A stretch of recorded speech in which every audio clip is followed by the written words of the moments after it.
Uh, let's pull this up. Buenos días y Buenos bienvenidos y días. bienvenidas. Welcome to everybody. Um, Feliz lunes, happy Monday. Today is the beginning of registration for fall. I know we're in July still. Estamos en julio. But so it is. So just a quick reminder, because I think I got the final notification after our class last week and did not mention it, that any classes you want to sign up, all the classes that Scottsdale offers for fall, registration starts today. If you live outside the city limits of Scottsdale, it starts for you tomorrow, but it'll be ongoing. The only one thing I want to remind people of, because it is very confusing, is that fall is split into two separate Sessions. buckets, Okay. two separate sessions. So when you think I'm signing up for fall, if you want to go the full length of fall from September through mid-December, you need to register twice, not once. You need to register for, and that registration is, it's open for both of those segments right now. So you need to register once for classes that run September through end of October, and you need to register a second time for fall. That is November. November and the classes that run through most of December. Okay. So, for So those of you, Marilyn, oh, I have a question, Sam. pardon? This is Sam. I have a question. I'm going to be away. Hello, Sam. Oh, I'm I have a only catching question. part of what you had. So my question is, I'm going to be away for maybe Uh, and on mute. Okay. Can you hear me now? I can hear you No. now. Oh, this is terrible. Okay. So I'm going to be away for 3 classes in September. Should I Hmm. skip that or Uh, I'll miss 3 classes because I'll pe- be in Europe? people do that and sometimes log in from wherever they are. People decide sometimes if they feel like they're missing too many, they'll just step out for that one segment and join the other one. For example, they might come Okay. on just for the first part of fall, the first session of fall, and skip the second if they're traveling a lot. So there are different things you can do. If you sign up and if you're out of class, not physically present, I still send you all the information. So, Good. Okay. I'll that's sign for you up. to decide. Will they prorate it and charge you less No, for I missing? don't No, care. they will not. That I don't care about. That I know they will not do. That's fine. Uh, That's okay. so if I didn't Thank you. have Gracias. class, they would prorate me. Right. They'll pay me, which Per is diem. which is totally correct. Uh, they should. I wouldn't pay somebody for work they weren't doing. Okay, Okay. game. Uh, all right, we're done with our spiel for that. ¿Qué vamos a hacer hoy? What are we going to do today? Today we are going to Mirroring. we're gonna start actually with uh, uh, picking a little shadowing, meaning a little Little shadow. pronunciation practice. Okay, Mhm. so we're gonna pick up with the brazo artificial, the artificial arm. I Mhm. put in a dot, dot, dot marker so that you could see where we left off. So we are going to start with that because it'll be, essentially a warm-up exercise to get your tongue going, your mouth moving. And so we're going to start with that today. I I have And a quick question, Marilyn. see, I understand how to conjugate yo, to, and voy, soy. I understand. What I what is the formula when I have to say trabajar, hablar, uh, hacer? So that's where I'm not sure when are those considered I'm going to work, then I use hablar or trabajar. So when do I use the full verb? That's Oh, you what mean I'm not. I'm going to work? Yeah, or so I'm not sure how to form a sentence where I use the full verb hablar. Uh, Oh, the full word hablar without yeah, conjugating it. yes. Okay. Buena pregunta. Um, we'll start with your question. 'Cause that's an easy one for me to answer for you. Okay. Vale, aquí. So Usha has a question, which is if I want to use hablar or maybe hacer or maybe trabajar, when do I use just that form? And I've got your question correct? Yes, ma'am. Usha. Okay, bien, vale. So when do I use, in other words, we call these words hablar, hacer, trabajar, whatever. We call those infinitives. These that end in AR or ER or IR, an IR example would be vivir, okay? These are called infinitives. And what they are equivalent to is any verb in English that starts with to talk, to work, to do, and on and on and on. Yeah, right? Okay. To clean, to eat, to whatever. Okay. It indicates an action. An infinitive indicates only what the action is. Yeah. And in English, we have to have the word to in front of that. It's just what English does. Okay. In Spanish, what Spanish does is instead of having the word to, all those words will end in the letters AR or ER or IR. Those are the tres, the three categories of verbs, the three categories of infinitives. The infinitive tells you what the action is. It does not tell you who is doing it. So, por ejemplo, if you take trabajar, right? We have to take off the AR and conjugate it to tell who's doing it. So, trabajo, trabajas, trabaja, trabajamos, trabajan. Okay. But sometimes you will hear the full word trabajar. All right. And that will happen in a few instances. I'll give you the easiest instance first, and then I'll give you maybe the more common one. The first instance is, you may hear somebody say, kind of as, let's make sure I get my correct keyboard up here. Like people are done with lunch. Yeah.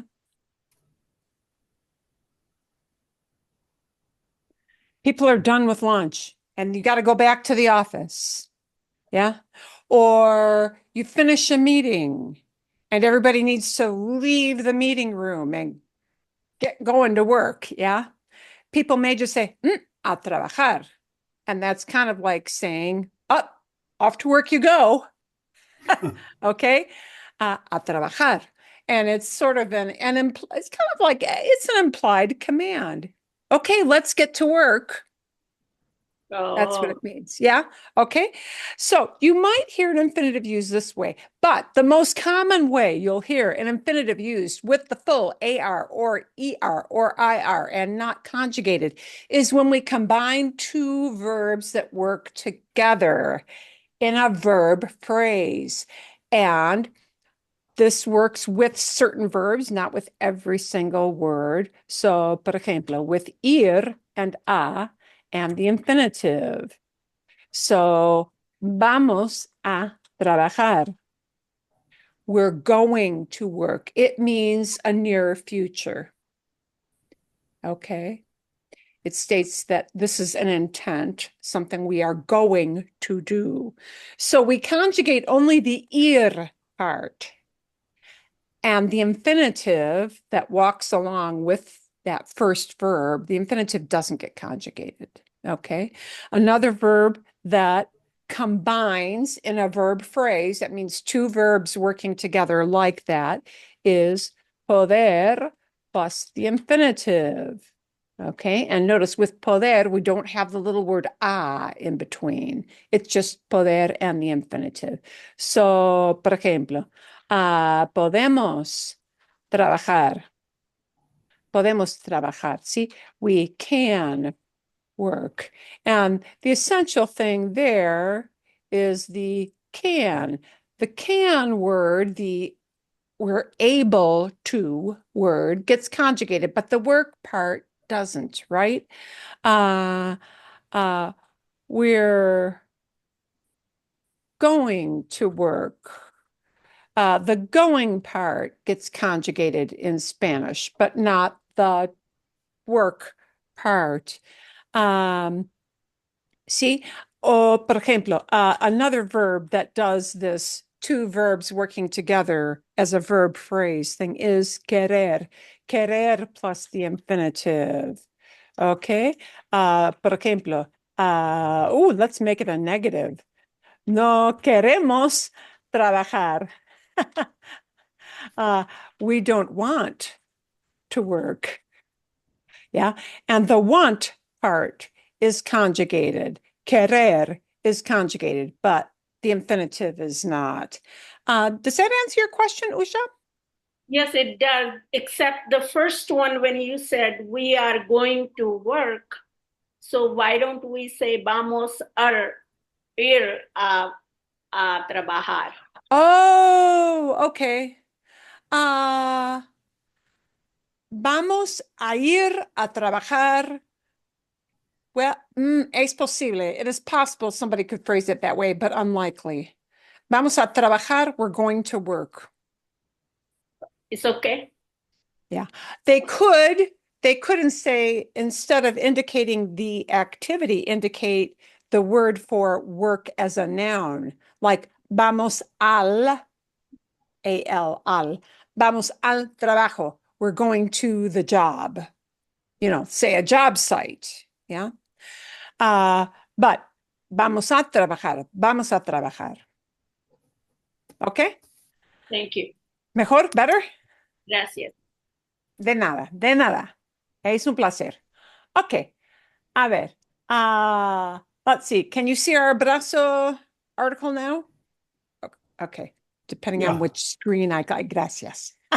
Depending on which screen I click, it shows just a tab or the whole page. I'm on the whole page.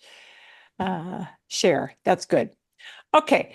Now, the reason we're going to start with our shadowing is that shadowing is a great warm-up.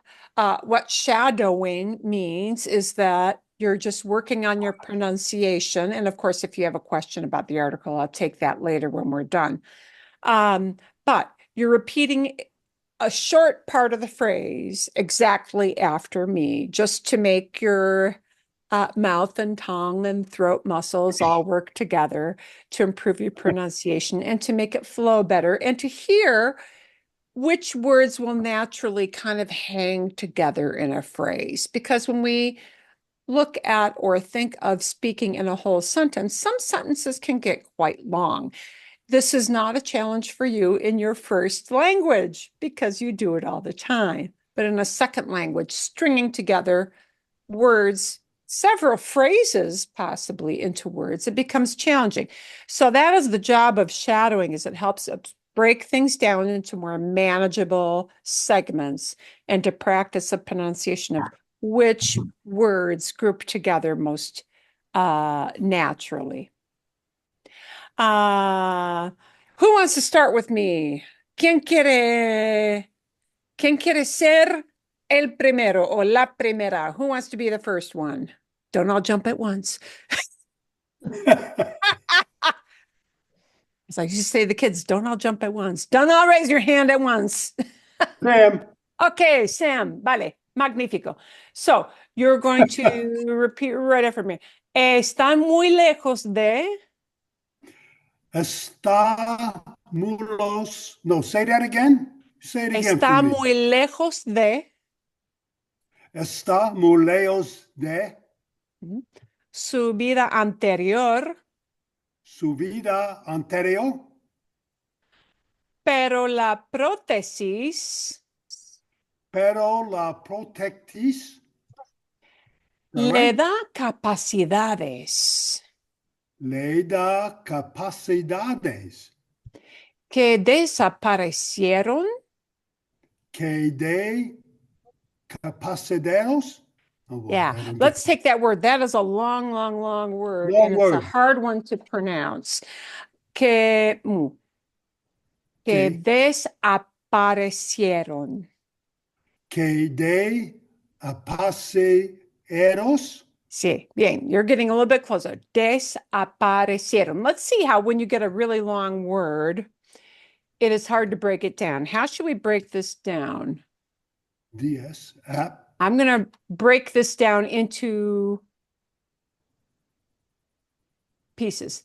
des, de, apa, Desaparecieron. esiero. Des, Desaparecieron. apa, esiero. Desaparecieron.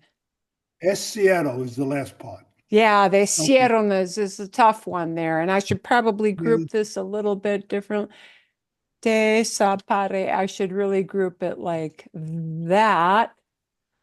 Desaparecieron. Desapate esiero. Okay, bien, bien. Siero. I heard a Okay. little T in there, but but that's because we have an English word apart, and your brain is literally thinking about that. So there's no Right. T in there. But these are all things to think of, right? That we kind of your brain naturally wants to relate what it already knows. Yeah. The second syllable is what? Apare? Desaparecieron.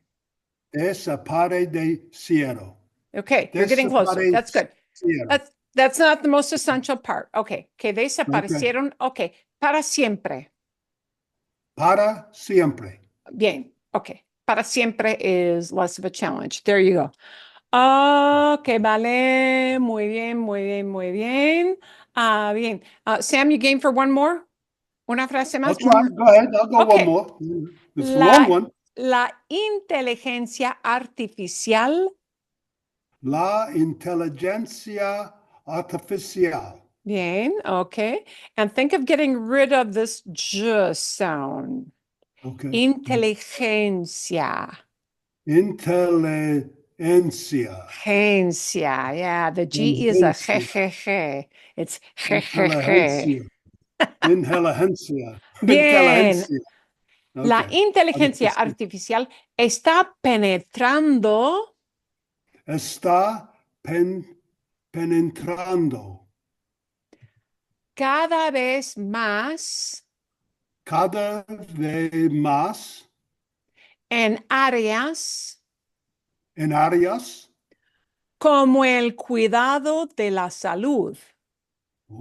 como el cuidado de la salud.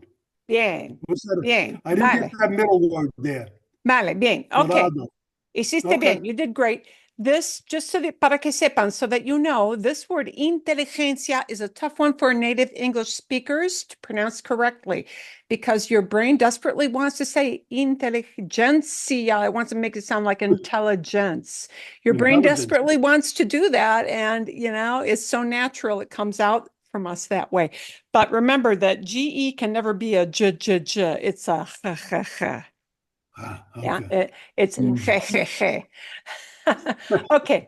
I have a little story to share with you. We had visitor from India, and they went to visit Mexico. And once they came back from Mexico, we are all sitting in my living room, and we had some guests over.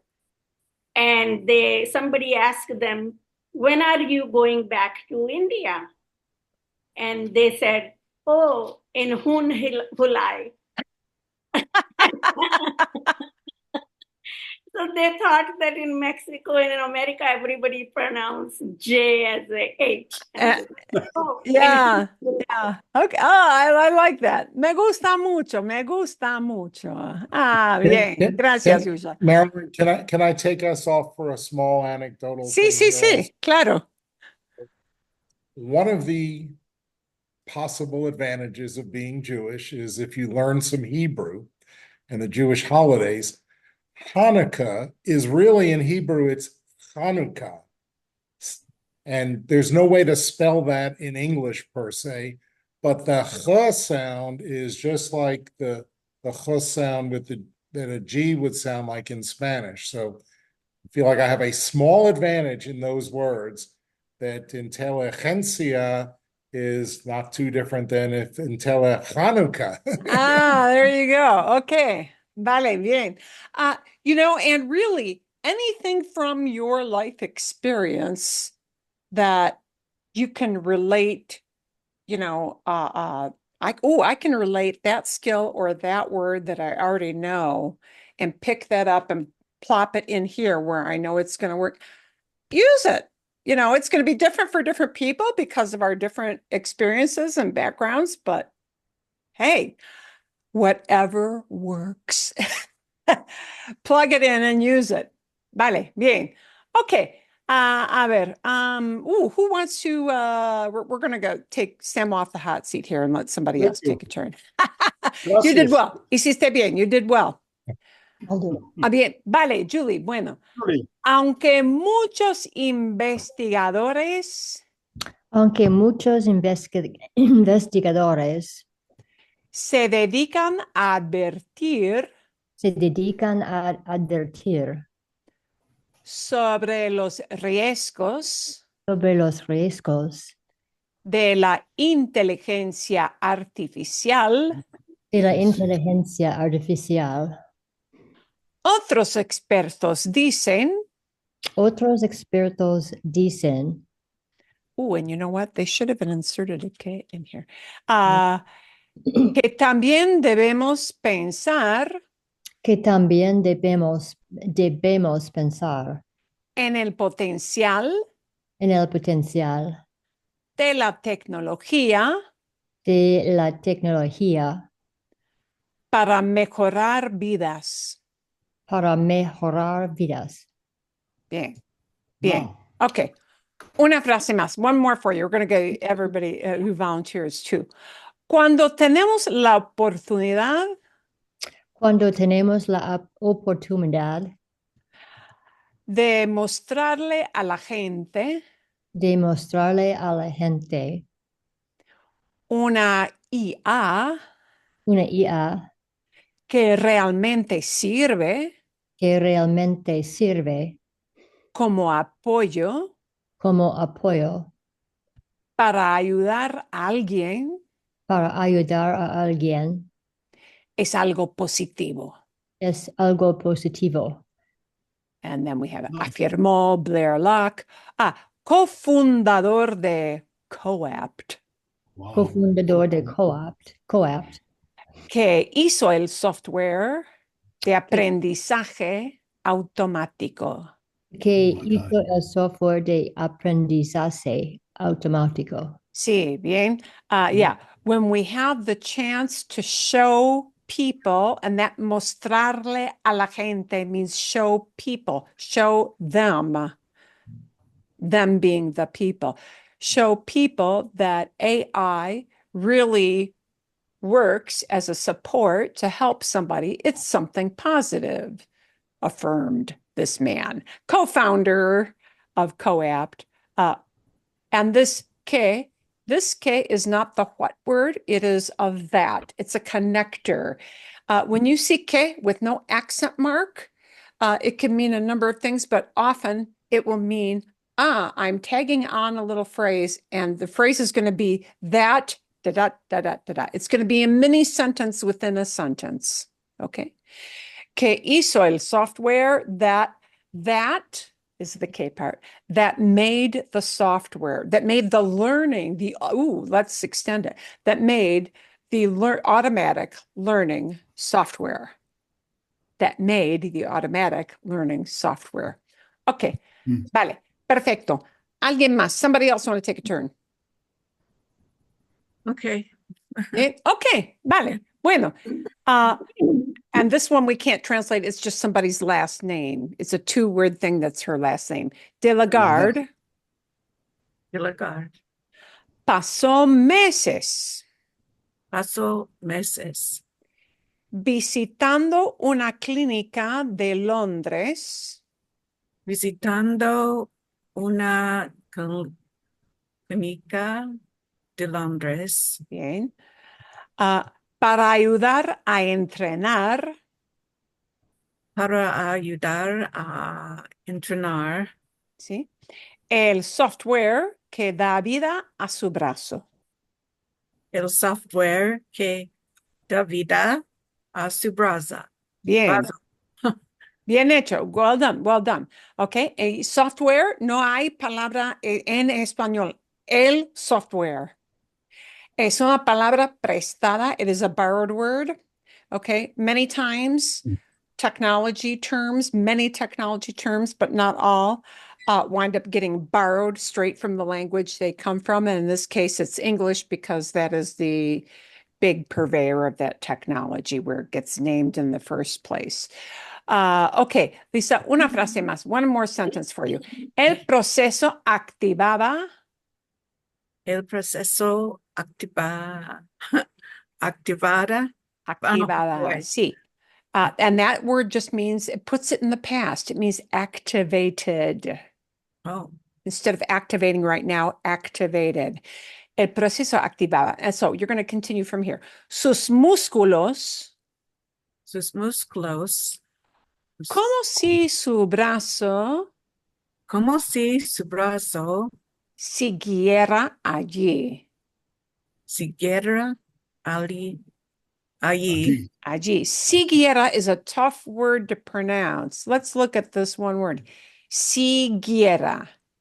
Siguiera. Yeah, and the siguiera is tough. Siguiera, this part here, G-U-I-E. Wow, that's a lot of vowels altogether. You don't normally see that many vowels together in Spanish, but siguiera, that U is silent. It's one of the few times that a vowel goes silent. And it goes silent because the U stands there to say, oh, normally if G was next, if it were next to I, it would be a he sound. We want it to go back to a hard G sound, a g sound. So the U there, its job is to stand there, be silent, but it shoves the G into a hard G sound. Oh, Okay. So we don't pronounce that.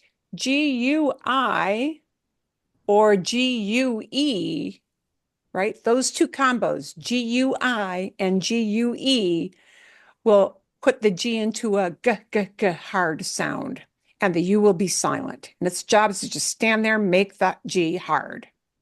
Okay. And we'll continue here. Y de este modo. Y de este modo.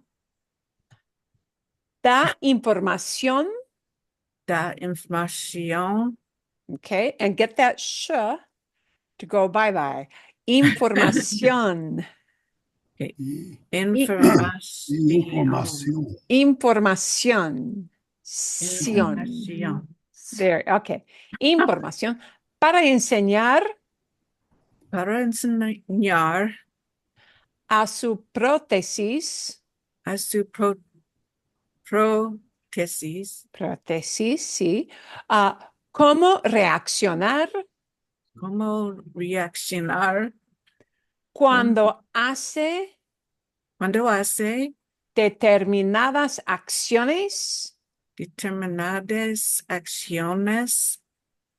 o gestos. O gestos, sí. And let's look at this one again. This is another combination here with this word acciones, where we want to make the sh go bye-bye, okay? Acciones. Mejor, much better, mucho mejor, ¿sí? Bien. A ver, ¿sí? Ok. A ver, gracias, Lisa. ¿Quién más? Who else wants to pick up from here? Alguien. Danita, ¿sí? ¿Puedes? Unmute. Ok, a ver. Tardaba como 10 segundos.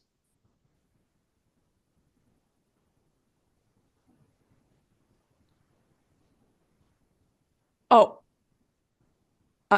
Danita, do you want to stand out and have somebody else do this one? Oh, sorry, I was on the phone. I'm sorry. That's- I was okay. on the phone. I'm Yeah, sorry. no, Kitty, do you want to like not do one? I kind of put you on the spot there. Sorry about that. Lo siento. Okay. Do you want me to do one? Okay, sorry. Okay, Can you- I'll give you just one.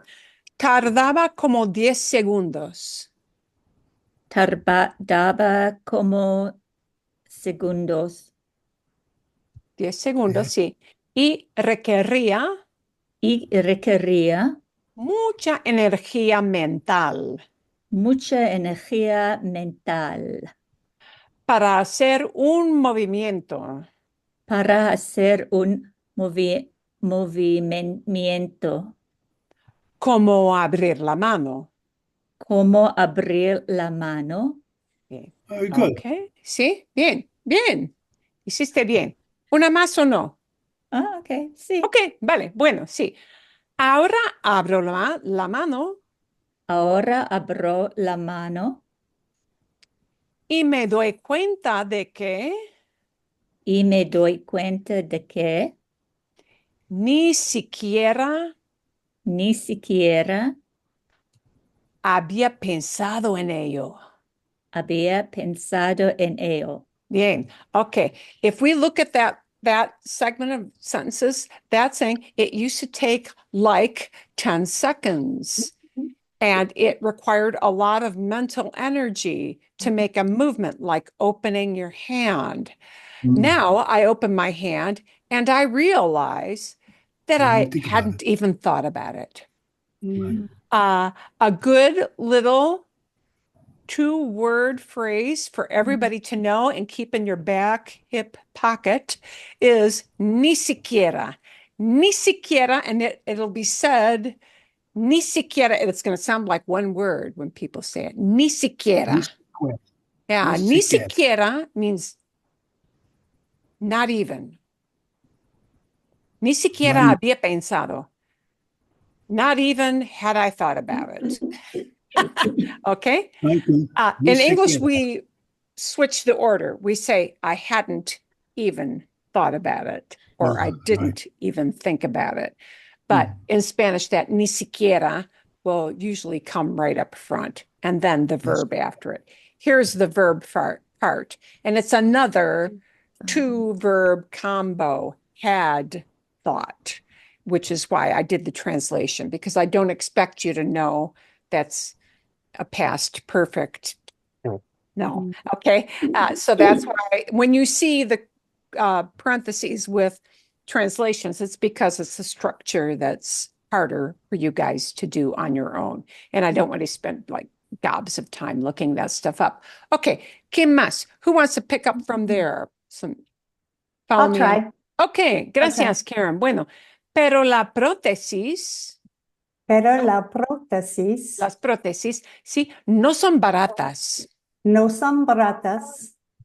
Un brazo prostético Un brazo prostético completo completo como el de ella, como el de ella, like hers, como el de ella, like that of her, which doesn't translate well. We would say like hers, ¿sí?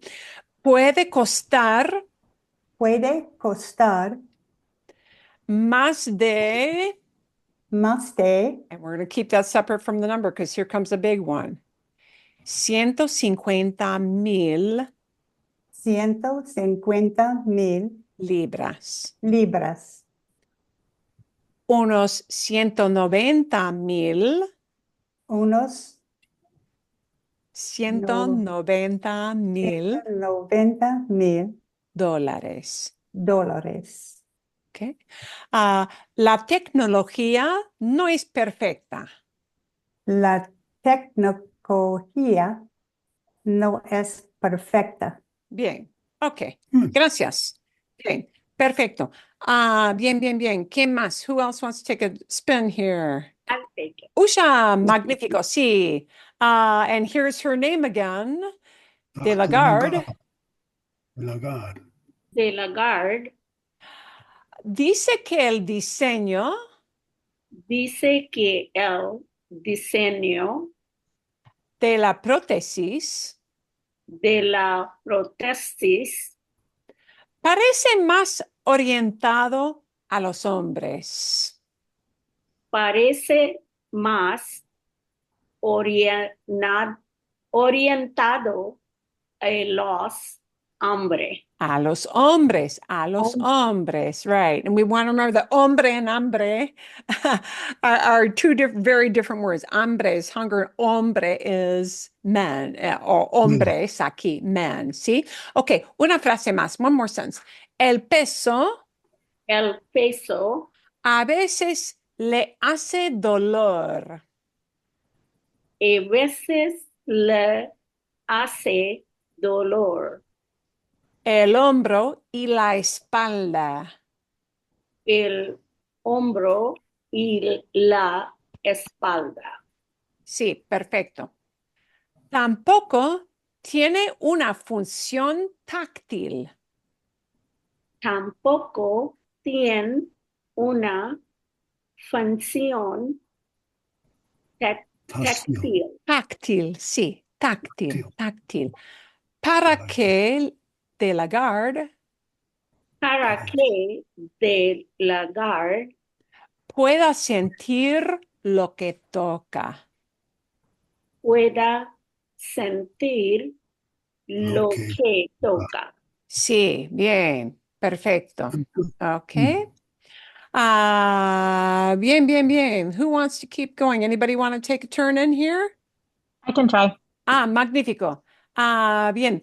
El teléfono se le cae a veces El teléfono se le cae a veces por olvidar por olvidar que lo lleva en la mano derecha. que lo lleva en la mano derecha. Bien, ¿sí? Todos los días Todos los días. hay un momento en que, hay un momento Hay un momento en el que pienso, en el que pienso, Dios mío, Dios mío, echo tanto de menos echo tanto de menos mi brazo con mi todo, brazo. Conto. ¿sí? Te hace darte cuenta de que Te hace darte cuenta de que, por muy sofisticado que esto sea, por muy sofisticado que esto sea, nuestros cuerpos son increíbles. nuestros cuerpos son increíbles. Bien, vale. Okay. Wow. I'm going to do a quick run through of what this all means. Quick translation. It is very far from her life beforehand, from her prior life, but the prosthetic gives her capabilities that disappeared forever. Because when you haven't got the limb, that's gone forever, of course, yes. Artificial intelligence is penetrating more and more, cada vez más, each time more, we would say more and more, is penetrating more and more in areas like taking care of your health, or we might say health care. Although many researchers work on warning about the risks of AI, other experts say that we should also think about the potential of technology to improve lives.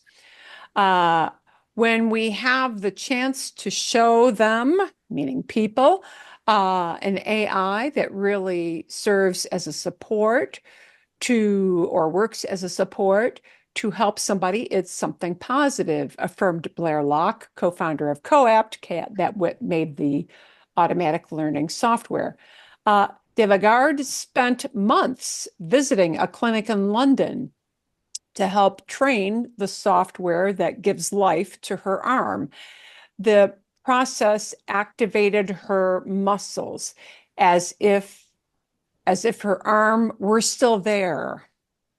And in this way, it gives information to teach the prosthetic how to react when she makes certain actions or gestures. It took like 10 seconds, and it required a lot of mental energy to make a movement like opening your hand. Now I open my hand and I realize that I hadn't even thought about it. Whenever you see this me doy cuenta de que, that has to all hang together, even though it looks like that's a lot of words. Those words have to hang together in the entire phrase. Yeah, you cannot say me doy separate from cuenta de que. They all have to hang together because they mean I realize. And in order to say I realize, just two words in Spanish, we need to string together all of those. All those words have to hang together for that particular idea of realize. If you look it up in a dictionary, it's going to look up, or you'll search for it as darse, the infinitive, darse cuenta de que. All those have to hang together, okay? But the prosthetics are not cheap. A prosthetic arm, a complete prosthetic arm, like what she has, can cost more than 150 British pounds. There the unos means some $190,000. The technology is not perfect. De Lagarde says that the design of the prosthetic seems more oriented towards men, meaning it's heftier on a lighter frame of a typical female, if you are a female of a typically light frame, okay? The weight sometimes, the a veces means sometimes, the weight sometimes hurts her shoulder and back, or you might, hacer doler means to make something hurt, right? Doler is not dólar. Dólar is a monetary unit, right? But doler is to hurt or to give pain. So because it's heavy, that's why she talks about it being oriented towards men. It's a heavier device, and on a woman's frame, it weighs and it's heavy. The tampoco here means neither. Yeah, neither does it have, or it doesn't have this thing either. You might look at it that way. Neither does it have a tactile function, and tactile meaning your sense of touch, so that Lagarde can feel what she's touching. So she can't feel touch. She can do the action, but that sensation of touch that we have, of course, is gone. The prosthetic cannot replace that. The telephone, she drops the telephone sometimes.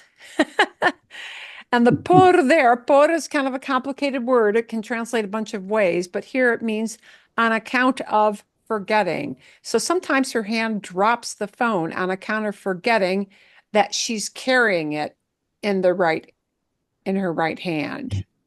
Okay. Every day there's a movement that I think about as, oh my God, I miss my arm so much, she said. The contó is a different way of saying that somebody is telling a story. She said, she told the story. It makes you realize that for as sophisticated as it may be, our bodies are incredible. Boom. That's it. Boom. Okay? Okay. Bien. So you know how that whole thing would sound if it were in English. Bien. Gracias. Muchísimas gracias. Hicieron bien. You guys did well with that. Shadowing is a great way to start off class for practice and to think about those Yes. little things we want to polish all the time, okay? With our pronunciation. Vale. You had 3 videos last week, but we're going to separate Yes. them because we're going to associate, we're going to connect 2 to our speaking activity. Yeah. And the last one we're going to kind of leave off towards the end. So the 2 videos we're going to talk about or get your reactions on or get your questions on first before we do our speaking activity are going to be the fry an egg video. Yeah. And secondly, the kind of lady outdoors on a summer day video. So we've got 2 videos, but I want to take any questions you might have first. I have a quick question about this one. Bien, tell me. I thought some of the jokes that he made were really funny, but because I don't know all the vocabulary. Did they use the word ladrón for like a burglar? They did. Okay, I'm like that must be burglar, but I didn't know for sure what to call that. Ladrón is a thief a thief, a burglar, somebody who robs. Ladrón. His roommate, his wife. Perfecto. Yeah, ladrón is a thief indeed. And okay, bien. What other questions did you have any other questions regarding like what did he mean when he said So my only other question was about he was using olive oil in the pan to fry the egg, and I just wanted to make sure I understand what the word for oil is, and is it like, you know how sometimes in Spanish it's like oil of olive or oil of corn, if you had corn oil. I just don't know how to say those things. It is. That was new Buena vocabulary. pregunta. Good question. Let's go to that. Aceite, and here I've got your captions so you can see it as I'm saying it. Aceite, aceite, aceite, aceite, aceite. Aceite is oil. Somebody could use aceite to talk about like this black stuff they pour into your motor of your car if your oil. Yes, it could be. And then it will just be aceite, yeah? But they'll know because of the context.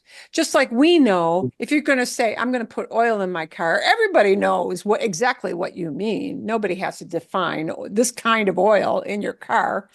They know, yeah? Okay, but when we mean olive oil, like a type of cooking oil, yeah, then we have to have a de, and we tell what it's made out of. De oliva. Aceite de oliva, see? Aceite de oliva. So yes, indeed, he was talking about oil there. And this was, we wanted to show you this video because, yeah, he has a lot of jokes that is totally intentional.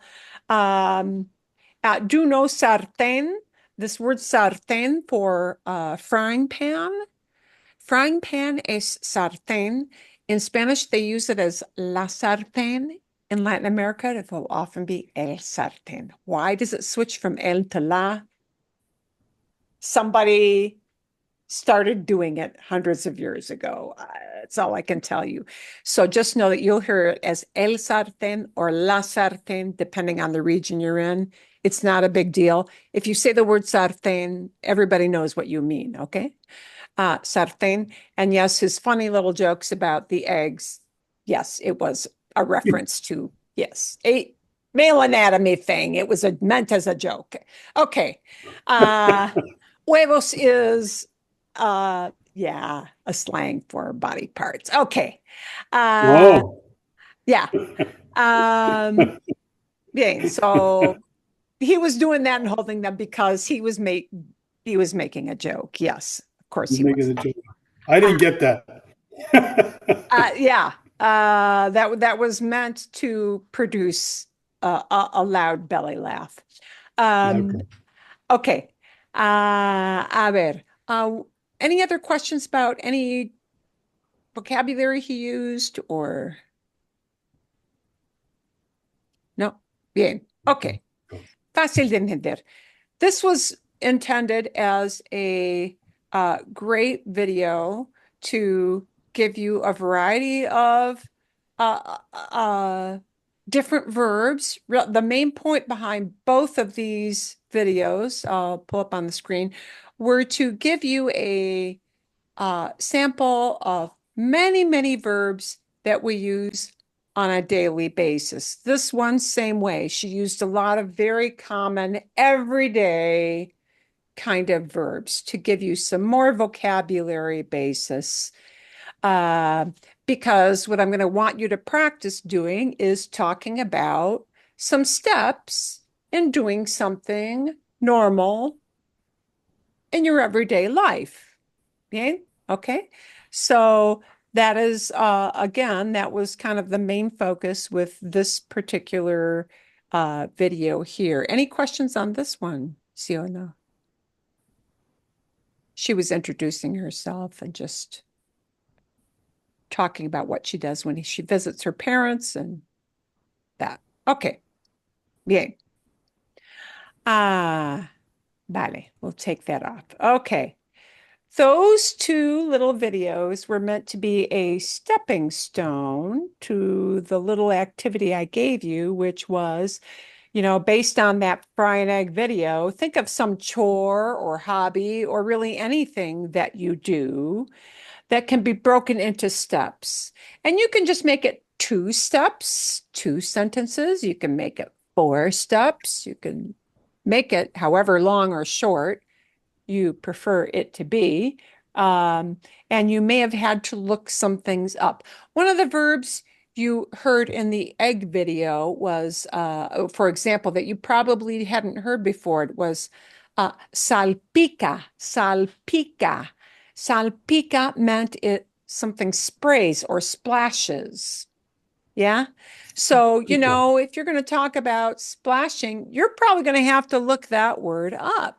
Yeah, it's not something that is taught in a typical beginner book, but it gave you an example of a typical verb in that process, right? Salpicar is to splash. So, por ejemplo, my example was, and I'm going to give a lot of examples just to show you we can mix whatever we want. Cuando monto en bicicleta, when I ride my bike. Cuando monto en bicicleta. Siempre lleno mi cantimplora Camelback con mucha agua. I always fill my Camelback with a lot of water. Reviso las llantas de la bici. I check my tires, ¿sí? Hay suficiente aire. Is there enough air in those tires? See, reviso, I check out las llantas de bici. Me pongo la ropa y el equipo necesario para montar. I put on clothing and equipment that is necessary for riding, como los zapatos de ciclismo, biking shoes, ¿sí? El casco, helmet, el casco, ¿sí? Y mi mochila, my backpack. Me pongo la crema solar. Me pongo la crema solar, ¿sí? En la cara, en los brazos, en las piernas, ¿bien? Y por fin, llevo algunas botanas saladas. I carry, I take along, llevo, I take along, I carry. Llevo algunas botanas saladas. I take along some salty snacks. Bien. Now that was a lot of steps. You may have only 2 steps. That's fine. ¿Quién tiene un ejemplo? Who's got an example to share? I'll go. Some steps in an activity. Bueno, Julie, dinos. Ok, antes de hacer ejercicio todas las mañanas, siempre me levanto a las 5, me pongo la ropa deportiva, hago la cama, encuentro mi iPad y mi lista de ejercicios, conduzco de gimnasio. Bien, excelente, excelente, muy bien. Y haces la cama. Wow, you make your bed before getting up to run. That doesn't always happen in my house. Bravo, bravo, bravo. Ah, bien, sí. Bueno, sí. Y ropa deportiva. There is a phrase that you use that I really liked. If we say workout clothes, yeah, workout clothes, meaning clothes that we put on to exercise. Usually that is just called ropa deportiva, sporting clothes. Yeah. Deportes means sports. So when we call something deportivo, it makes a sporty thing, like un carro deportivo. Un carro deportivo is a sports car. Ropa deportiva is sports clothing. Yeah, stuff you put on for a workout. Bien. Fantástico. Gracias. ¿Alguien más? Somebody else got an example? Couple of steps? I'll go. Bien, gracias, Karen. Okay. Cuando voy al supermercado, siempre con mis bolsas para la compra en el carro, con mi teléfono en mi bolsa, llevo mi tarjeta de crédito y finalmente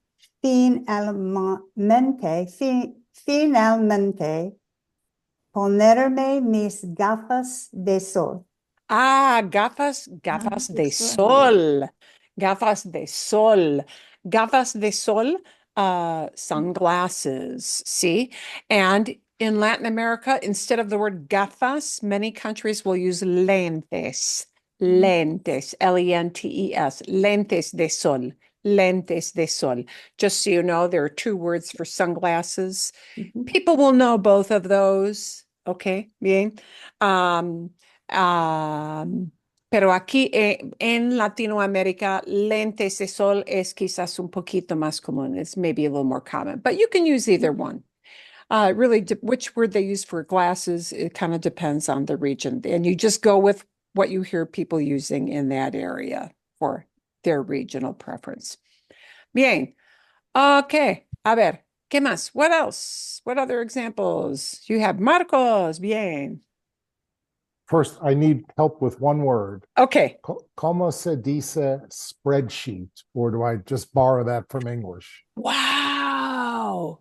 Spreadsheet. Vale. Tengo que buscar.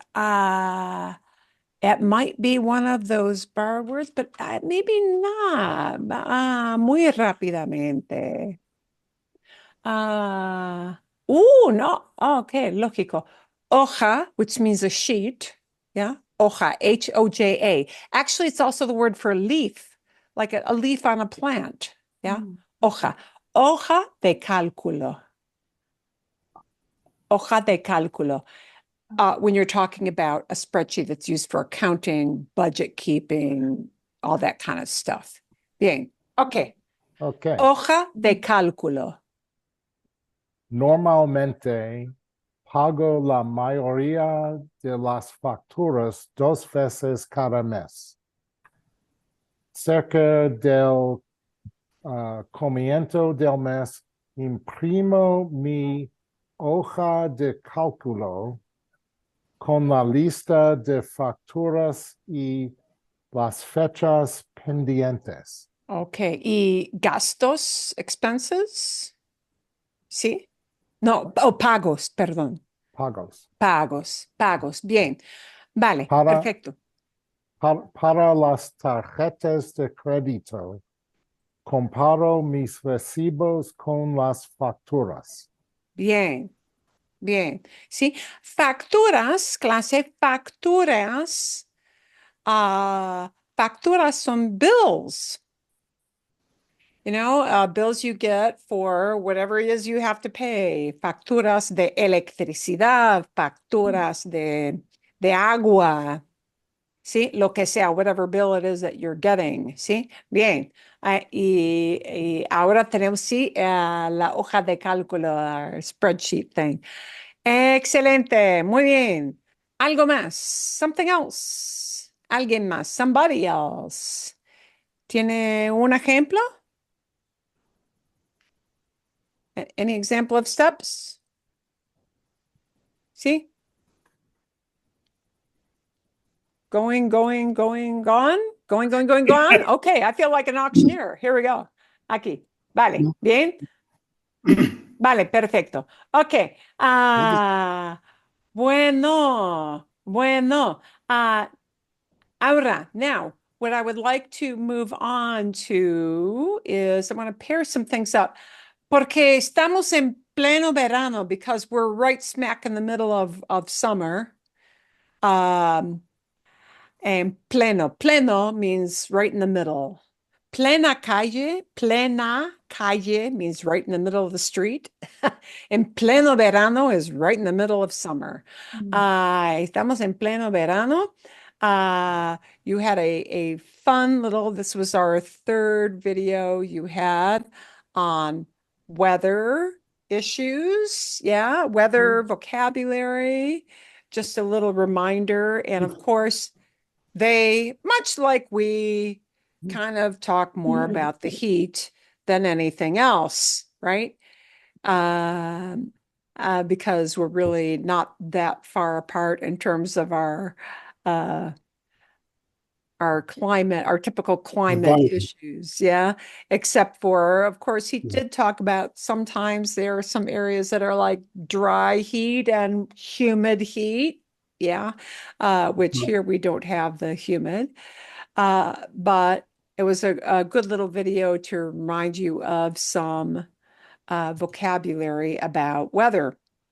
I imagine you don't have a whole lot of questions on that, but I do want to talk about the issue of heat. I do. I actually you have a do? quick question on that one. Yep. Bien, sí, So dime. one of the phrases he used, I don't know what the word tanta means. So he said, no tenemos tanta agua.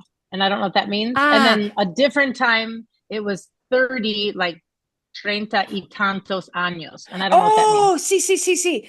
30 y tanto, 30 some.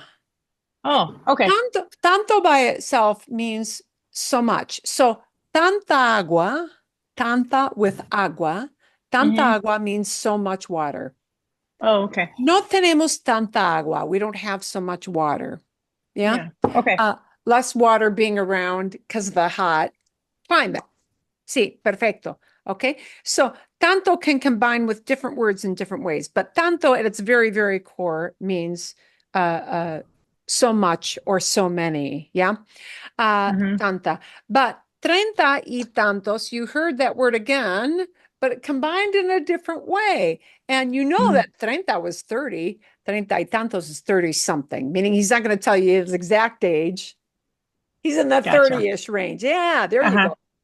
Qué buena pregunta. What a good question. Sí. Yeah.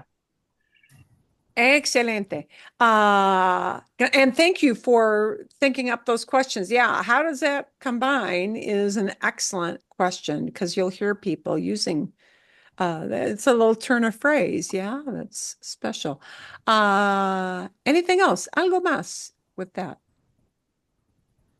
No? Okay. Vale. I do want to go through with you, and I'm going to leave the back end of this for you to listen to on your own. She's going to have like a little quiz at the end. But we're not going to do the quiz part. I'm going to let you do that on your own. There are many words that get associated with heat or being hot. And how do I combine those? And they feel, for an English speaker, very confusing. And you should know that's a normal feeling. So congratulations if you feel that's a confusing thing.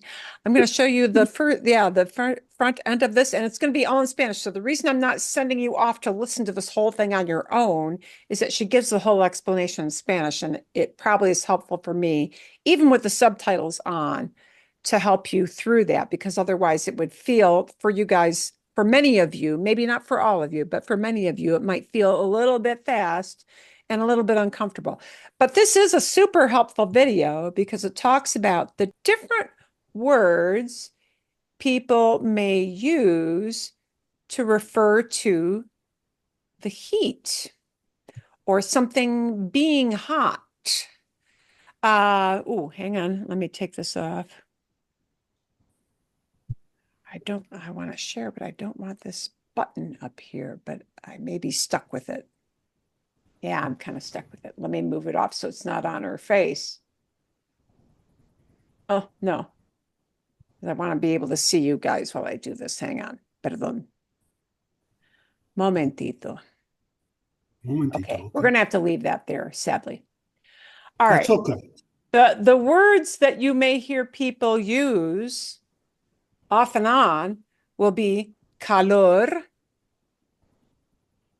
which is heat. So I'm going to let her do her spiel. But here's the big demarcation line between calor and the other words you see at the top.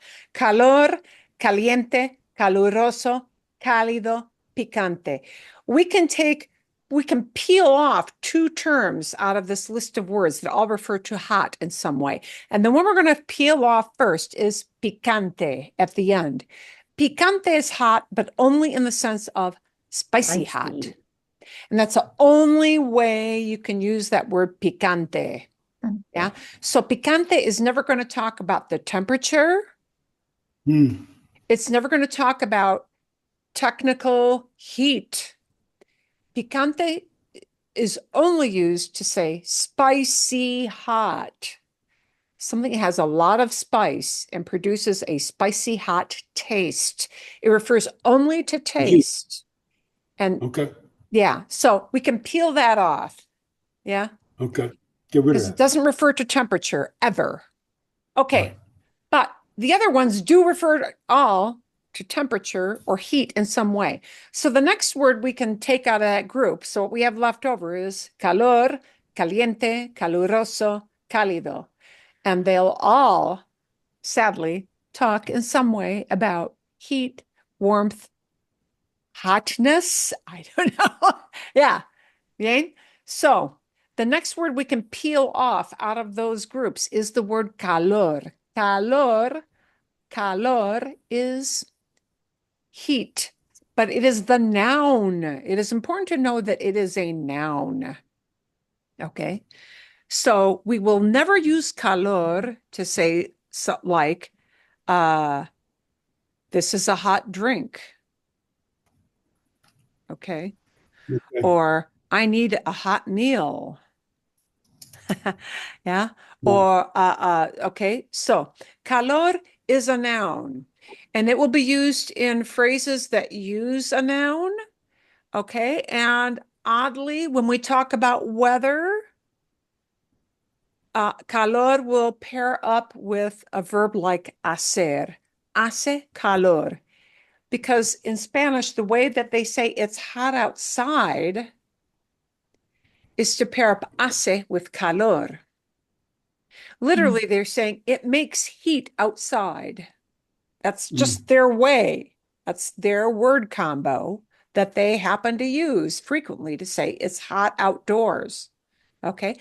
But the weather outside, it's hot, hace calor, and somebody feeling like they're overheated, you know, if you feel hot, instead of using the verb hacer, we'll combine with the word calor, tener. Tener calor. Tengo calor. Oh, tengo mucho I'm calor. hot. Meaning, I'm burning up. Please get me a cold drink. That kind of I'm hot. Yeah. Not the I'm hot, like I look super Okay. sexy. Not that hot. Yeah. I'm hot. I feel that way. I feel like my temperature is rising in my body. Feeling heat in your body is, we combine tener with calor. Okay. So it's important to know that calor as a noun pairs up with the verb tener to say a person feels that way. Calor pairs up with the verb hacer to mean the weather is doing this of making heat. It's a hot day, yeah? Hace calor, calor. Now, the other words in between there that we have left over are caliente, caluroso, cálido. Those all mean hot, as in it, they are adjectives. They are not nouns, they are descriptive words. So they will be used in describing quite a lot. But I'm going to let her. Vamos a ver las diferentes formas de decir hot en español. Para decir hot en español tenemos varias traducciones. Puede ser calor, We've got different translations. caliente, cálido o caluroso. Y siempre noto que cuando hablo con mis estudiantes, I always notice that when I talk with my students, se confunden con cuál palabra usar en diferentes situaciones. my students always get confused, and they get confused is a se confunden. They get confused, not they confuse themselves. I know it's reflexive, but this is the reflexive idea of to get in a certain state. They get confused with which word. You know, is it caliente? Is caluroso? Is it cálido? Which one do I use? Es por eso que en la clase de hoy vamos a analizar So la she's gonna give you diferencia examples. entre calor, caliente, caluroso y cálido para saber cómo y cuándo tienes que usar estas palabras. So I'm going to tell you, in some cases, before her explanations, it's good to just hear different contexts of how things are used. Sometimes you can use more than one of those words for hot. Sometimes you can only use one, like tener calor can only mean that somebody feels heat in their body. Okay, because of a fever or because of the temperature of the air outside. All right, but we use a different word to talk about the temperature of a food or a drink, or even a surface like your stove. Okay, so sometimes you need to just learn which word is used from the context of the example. That's what's going to be helpful. Y cómo decir hot en español. Hola, soy Brenda Romaniello, Okay. tu profesora de We're gonna have español some promotion. We're going to skip through that. del video. Vamos a empezar we número go. 1 con calor. ¿Cuándo necesitamos usar calor When do we use en the word español calor? para decir hot? Calor es un sustantivo It's a y lo noun. usamos para hablar del clima y de la temperatura en español. We use it to talk about weather. Clima is weather or climate, can mean both. Okay. Yeah, or temperature. Por ejemplo, hace calor significa it's hot, tengo calor, ¿sí? O I'm hot or it's hot. También significa heat or warmth en diferentes contextos. Calor can also mean heat or warmth. You know, the heat from the engine, the heat from something. She'll show you some examples. ¿No? Depende de la situación. Por ejemplo, se viene una ola de calor muy fuerte. ¿Sí? Se viene una ola de calor, and I'll show this because this shows up a little bit better in her. Se viene una ola de calor. A heat wave is coming. A really strong heat wave is coming. Ola is a wave, like in the ocean, but it can also mean a heat wave. Ola de calor, a heat wave. Ola de calor. You would not use caliente, yeah, or cálido. It would be ola de calor, a wave of heat, a wave of hot air, if you will. Okay? Se viene una ola de calor muy fuerte. Bien. El bebé elefante busca el calor de su madre. Ah, the baby elephant seeks out, looks for warmth from its mom. Yeah, warmth from its mother's body. Okay. Calor de su mamá. They snuggle up to mom to get warm. That's what that means. El bebé elefante busca el calor de su madre. Aquí puedes ver que significa warmth. Veamos un ejemplo de cuando calor significa heat. Por ejemplo, cierra la puerta que se va el calor. Close the door. The heat's going out. See, in the winter time, right? Cierra la puerta que se va el calor. You'll let out all the heat. Yeah. Se va means it's going away, but you'll let it out is se va el calor. Yeah. All the heat's going to escape. So that's what it means. El calor there means the heat or the warmth. O cierra la puerta que se escapa el calor. Heat's escaping. Otro ejemplo. No soporto el calor. I can't stand the heat. No soporto el calor. I can't stand. No soporto has nothing to do with support. It sounds like support in English, but no soporto means I can't stand. No soporto el calor. I can't stand the heat. Me gusta el invierno. O también puedes decir, sufro mucho el calor. Sufro mucho el calor. I suffer through the heat. Yeah? Sufro es I'm suffering. I'm suffering a lot in the heat. Soy caluroso. Okay. Como puedes ver aquí, calor en estos ejemplos significa heat or warmth, dependiendo del contexto y la situación. Pero también usamos calor para decir hot en diferentes situaciones, como lo veíamos en los ejemplos. Vamos ahora a ver caliente. ¿Cuándo usamos we're going to focus on caliente and context uses for caliente. Caliente is not a noun. So whereas calor is a noun, as a category of words, it is a noun. Heat, warmth. Okay. Caliente is not a noun. It is a descriptor word, right? So you would never say el caliente to say heat. Okay. Caliente has to be paired up with a thing to describe that thing. Okay.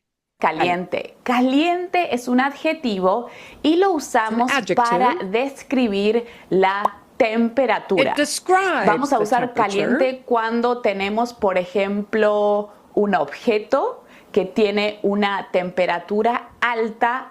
So it's used when we describe an object that has a high temperature. Okay. We use it to describe a thing that is hot. Tacto. Si tú tocas algo. There's tacto again. Tacto. What you feel, a tactile. Yeah, al tacto. It refers to the tactile sensation. Y te quemas, algo que te quema, está caliente.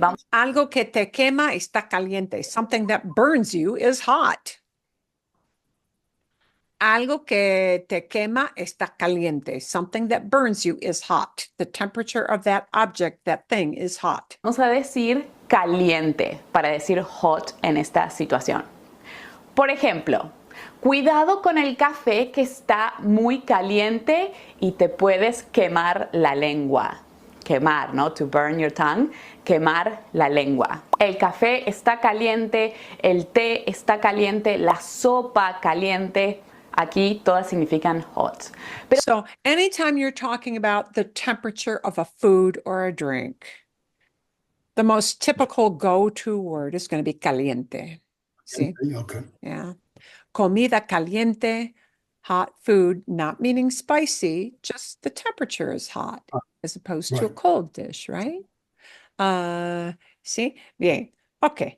Pero tal vez te preguntas, ¿podemos usar caliente para describir a una persona? Oh, can we use caliente? And actually, this is something that teenagers and people in their 20s and 30s often ask a lot because the word hot with people in their 20s and 30s is used to talk about being somebody sexually very attractive.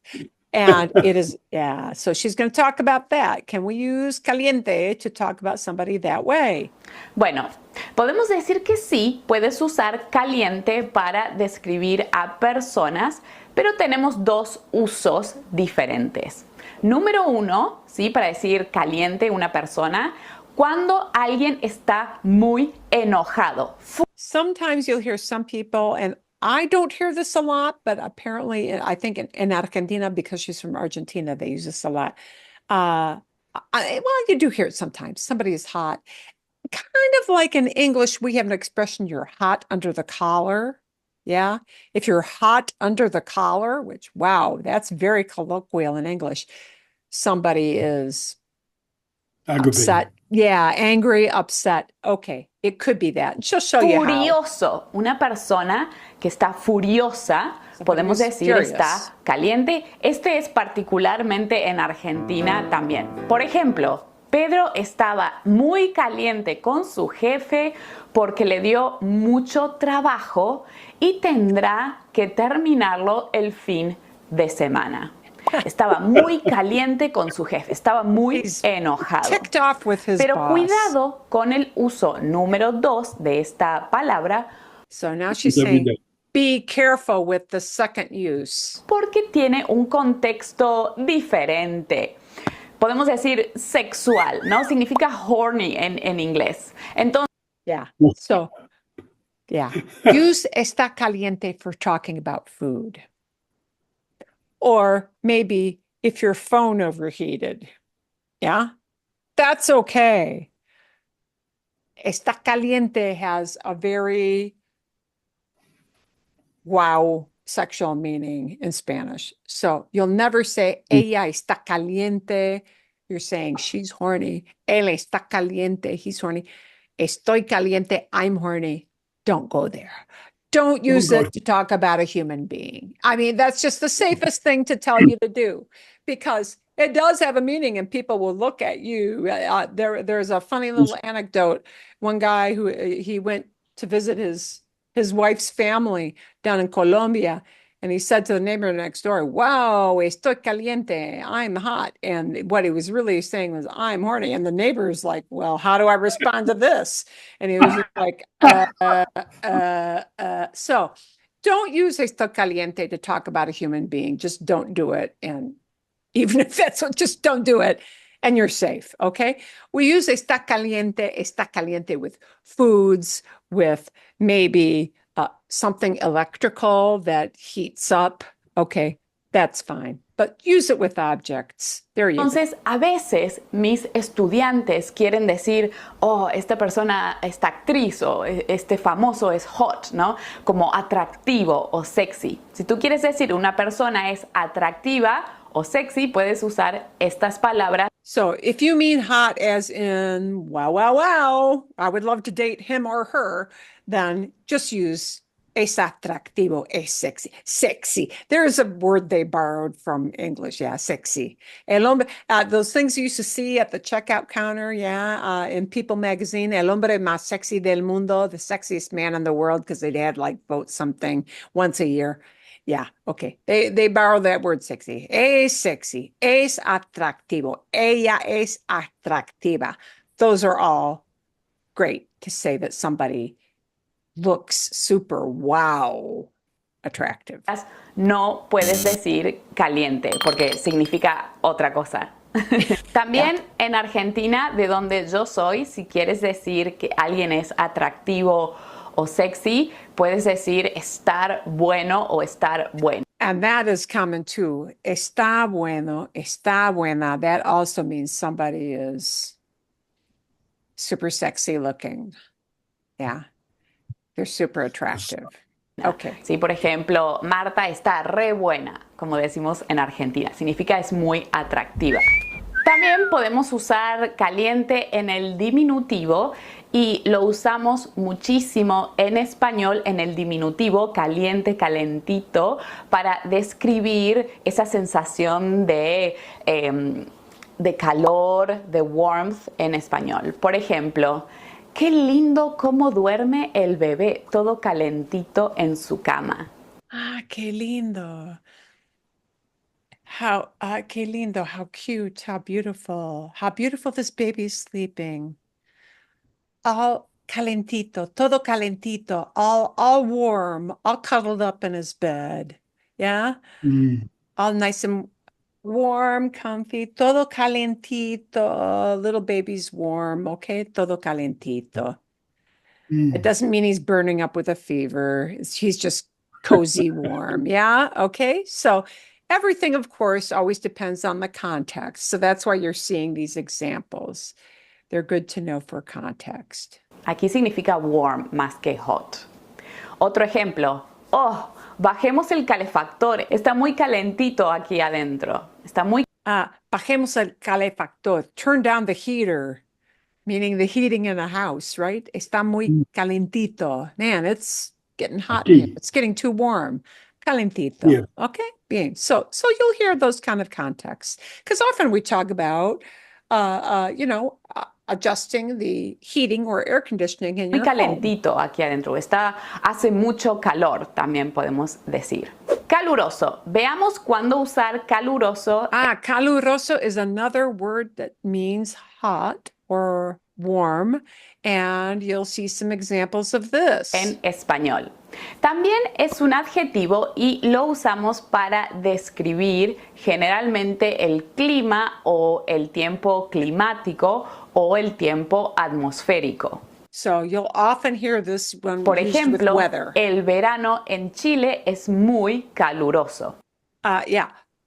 Summer in Chile is very warm, caluroso. So you'll often hear caluroso. El clima es caluroso. The weather, the type of weather, the climate, is a warm climate. Okay? Significa que hace mucho calor. En Chile el verano es muy caluroso. Mañana va a haber mucho sol y va a estar caluroso. Recuerda usar protector solar. No me gustan los días calurosos porque no tengo aire acondicionado. También usamos caluroso. I don't like hot days because I don't have AC. There you go. There is a way of saying that. Cuando alguien es muy sensible al calor. And if somebody is very sensitive, and this sensible word means sensitive, not sensible. It is sensitive, sensible al calor. Te había dado un ejemplo al principio de la clase. Por ejemplo, mi esposo es muy caluroso. No usa abrigos en inviernos. Wow. He just kind of runs hot. He doesn't use a coat. See? No usa abrigos. He doesn't wear coats. He doesn't put on a coat. He just stays warm. Yeah. Ni cuando hay nieve. Not even when Dime, ¿eres una persona calurosa o friolenta? And this is calurosa would mean like you just naturally, your body kind of runs hot. Friolenta is a word to say that somebody naturally, they just, that person who always is cold, doesn't matter where they are, what they're doing, they're always kind of cold. Their fingers are always cold. That's friolento or friolenta. So those are just that people use to talk about how somebody's body temperature tends to run on the hot side or on the cold side. Calurosa, friolenta. See, it could be in the masculine form, caluroso, friolento. Okay. Ya. El opuesto es ser friolento o friolenta, que significa que eres muy sensible al frío. Siempre tienes frío. Creo que yo soy un poco más friolenta que calurosa. También usamos caluroso o calurosa para describir a una persona que es cariñosa o afectiva. You may hear caluroso used for somebody who is affectionate. Cariñosa means affectionate, yeah? afectiva, somebody who is a warm personality, yeah? A warm, affectionate personality, the huggy type of person, yeah? So you may hear that word used in that context. Afectuosa, ¿no? Someone that is loving or affectionate. Usamos caluroso o calurosa. Por ejemplo, le demos una calurosa bienvenida a Marta que se une al equipo hoy. Let's give let's give a warm welcome, meaning we're going to show our love to this person because she's coming to work with the team today. Aquí sería como a warm welcome, una calurosa bienvenida. Ahora veamos cuándo usar cálido para decir hot Here's en our last español. word. Lo vamos a usar generalmente cuando hablamos de el clima también, pero a diferencia de caluroso, cálido significa que la temperatura está alta, pero es agradable So cálido gives more the sense of something is warm, but not like boiling hot or unbearably hot. So it's usually the warm idea, the agradable, the pleasant warm, yeah? Pleasant warm as opposed to oppressive warm or oppressive hot. So cálido is high temperature, but pleasant. tolerable. Podemos tolerar esta temperatura We can alta. stand this Por temperature. ejemplo, el clima en la primavera en España es bastante cálido. Es una buena época del año para viajar. No hace ni mucho calor ni mucho frío. It's not really hot or really cold. Yeah, the cálido is a nice in between. Pleasantly warm is cálido. Pleasantly warm.